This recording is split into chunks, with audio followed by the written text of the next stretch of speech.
Get inspired, everybody. Thank you so much for tuning in to another episode of Life Inspired.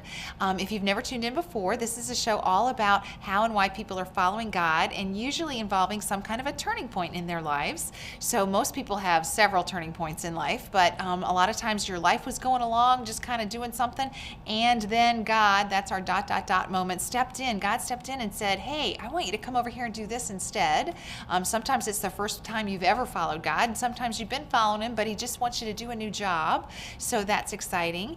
And so now you're walking this inspired life. And what does that look like? You can watch these shows on inspiredhomes.com. You can watch them on lifeinspiredshow.com or on our Facebook page or our YouTube channel. And it really helps get the word out about how much God is doing in the world if you can like our Facebook page and subscribe to our YouTube channel. So if you don't mind doing that and sharing this with whomever you think needs to hear it, we appreciate it.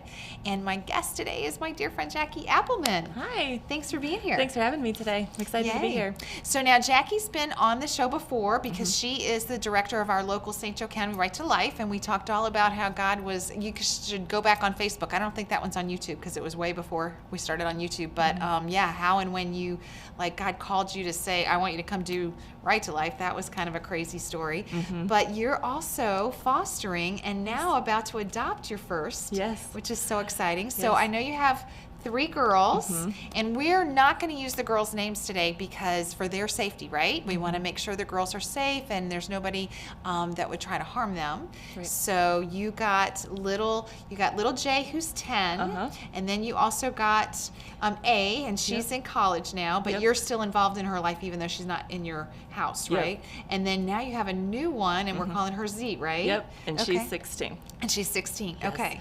Yeah. So tell us how you got started in the very first place. Yeah, so I've been doing this about 3 years now. Okay. I had started feeling the calling to do this a little bit before that, but was really hesitant. Because you're a single mom. Single and working full time. I was just Right. like, I don't have the capacity to do this. I don't know if I should, So I would just kind of sat on it, didn't act on that call. And then I saw a family friend who was fostering and somebody whose opinion I respected. So I asked her, I'm like, well, single, working full time, is that an appropriate situation to be fostering in? And she's like, if you have a safe and loving home, then absolutely. These kids are coming from such tragic circumstances. They just need some stability and safety and love. So I was like, that's all I needed. So I started the process and got licensed and doing it about 3 years now. When I first started, I decided to foster teenagers.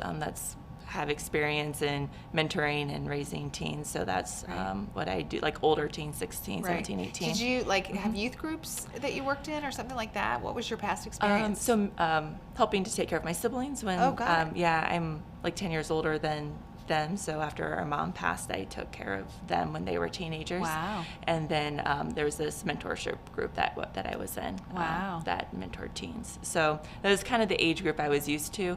And also teenagers can they can feed themselves and clothe themselves, and it's not like taking care of a baby where I need to be home most of the time because they're off at school and things like that. So I was like, all right, I'm going to foster teenagers, and I'm not I went in with the expressed intent, I am not going to adopt. And so that's how I got started and been doing it ever since. But then, so when little Jay came, she was 7, wasn't she? She was 9, yeah. Oh, you've only had her a little over a year? Yeah. Okay. But still, that's a lot younger than a teenager. Yes, it is. How did that even happen? Oh, my goodness. So I got a call at 2 o'clock in the morning from my foster agency. I saw who was calling, and I was like, I don't want to. Well, I already had the 18-year-old, and I knew she was about to go off to college, and so I was like, A, I don't want a second placement right now, and B, I wanted a break after she left. So sometimes I like to take breaks in between placements just because it's a lot, and so I ignored the phone call because I didn't want another placement, and then I heard very blatantly. It reminds me of the song "The Summons." I heard, "If I call, will you answer?" And I was like, I'm sorry, God. Yeah. And so I was like, okay. So I just laid there and thought about that, and the phone rang again. I think the agency was trying to wake me up. So I answered that time, and they were like, we have a 9-year-old who needs a place tonight. And I was like, a 9-year-old? I was like, I don't I'm not supposed to do 9-year-olds. Yeah, I was like, what do I do with a 9-year-old? And I was like, well, if you need a place tonight, I'll take her, but you'll find another home for her, right? At that point, I still was just like, this is not what I'm going to do.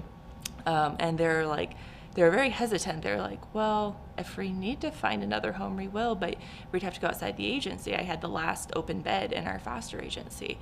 Wow. And so I was like, all right, go ahead and, bring her. And so they brought her. And In the middle of the night, they come to your house. yeah, she had to go to the doctor and all kinds of stuff first. So it was about 8 a.m. by the time they dropped her off.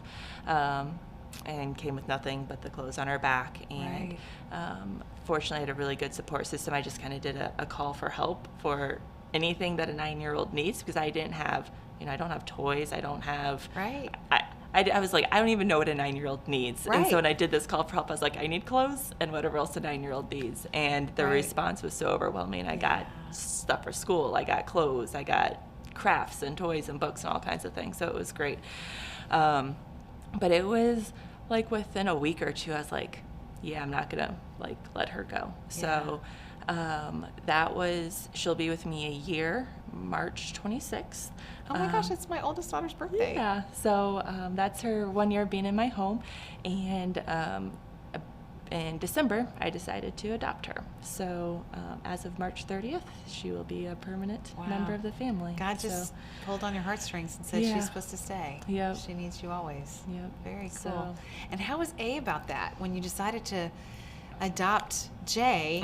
Is she doing okay with that? Because she's like, I don't even think you can adopt her. She's 18, right? Right. Yep. She's 19 now. So she's fine with it. And, she was never wanting to be adopted herself, and she's doing well doing her thing. So, and her and Jay got along really well, so she's happy about it and stuff. And then how's Z doing? So Z's been with me about a week. So just a week. Yes. Wow. So she's very new. Her and Jay get along really well. Good. But we'll see what the future holds for that. Right. Wow. Cool. And so she's 16, so she's like in high school somewhere. Yes. Yeah. Cool. Yep. Very cool. So good. Yeah.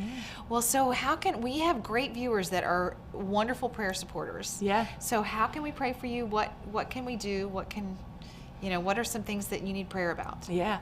Oh my gosh. All of the things. Praying for families in general is just really important. And praying for the kids and healing from their trauma. Not just Jay, but A and Z and all kids in foster care. Sure.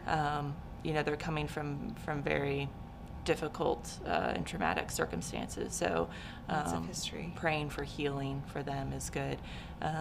Pray that they feel just love, and they're looking for belonging, and that they search for that belonging in healthy ways. In the right place. And then, of course, prayer for foster parents and the foster families for continued strength and patience and stability to help, guide and give support to the kids. Because if one comes in and they are kind of rebellious against the foster parents because they don't, you're not my real parents, is that probably a thing? I would think that's probably a thing for some of them. Yeah, and they're in a constant state of survival mode. And so teenagers in general are very, they react very quickly without thinking about the consequences of things. And then when they have this trauma and they're in the survival mode, even more so. So they'll just react to situations without even thinking, and oftentimes it's putting themselves in fairly dangerous situations. Right. So what if we have a viewer that wants to get involved in fostering? What should they do? Yeah, so South Bend, the Mishawaka, South Bend, Michiana area has lots of great foster agencies.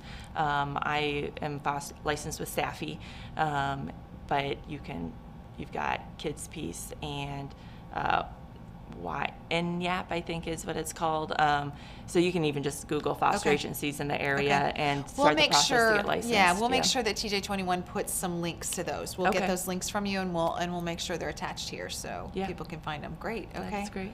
Another way to help, there's two foster closets in South Bend, one in South Bend and one in Mishawaka, and these are closets hosted by churches that give out free clothes and books and diapers and food to foster families, Cool. which is really helpful, especially in Jay's case. She came with nothing but the clothes on her backs. I had Sure. nothing for her. So to be able Sure. to go to that foster closet and just get some clothes to get us started. A lot of people foster younger kids, so they have diapers and bottles and things like that. Okay. So if you have extra clothes to donate, or you want to give financially or materially, giving to those foster closets is very helpful too. Great. Awesome. Thank you. You're welcome. So much. Okay, well, guys, this is a great need. So for a living, what Jackie does is run the St. Joe County Right to Life, and these 3 girls that are in her home, and A's at school, but they have a right to a great life, and there's a lot of people with the need for a great life. So so we can lift you guys up in prayer, and I love that these opportunities. If you guys would like to meet with Jackie and talk to her about it, I know she would have coffee with you, so you can message us here wherever you're watching it from. Message us, and we will get you in touch with Jackie, and you can ask her more questions about that. And you know what, we do often ask, how do you stay inspired every day? Because the way people connect with God is so unique. It's like your fingerprint or your retinal scan, or whatever it is in your DNA that's different to you, and the way you connect with God is different. So what do you do? How do you stay inspired every day? Wow, that's a great question. I like to start my day in prayer. So, and I'm not a morning person, so it's a very quick prayer, but I'll read the Litany of Humility every day. So it just kind of puts me in that space to, remember who my God is and who I'm leading, and then end my day in prayer as well. So I do night prayer, and being able to bookend my days really helps me before I go to sleep. It's the last thing I think about when I wake up. Right. So even when the day gets crazy and I forget to stay grounded in that, if I can at least start and end my day, it helps. I love that. Bookends. Yeah. Very cool. Yeah, and I love that, you set your mind. Our word for the year is mindset. And so, by having bookends to start that way and end that way, you're setting your mind on God first. That's awesome. Very cool. All right, well, thanks for sharing. Yeah, thanks for watching. Share it to whomever you think needs to hear the story. Have a great day. Thanks for watching. Bye. Thank you.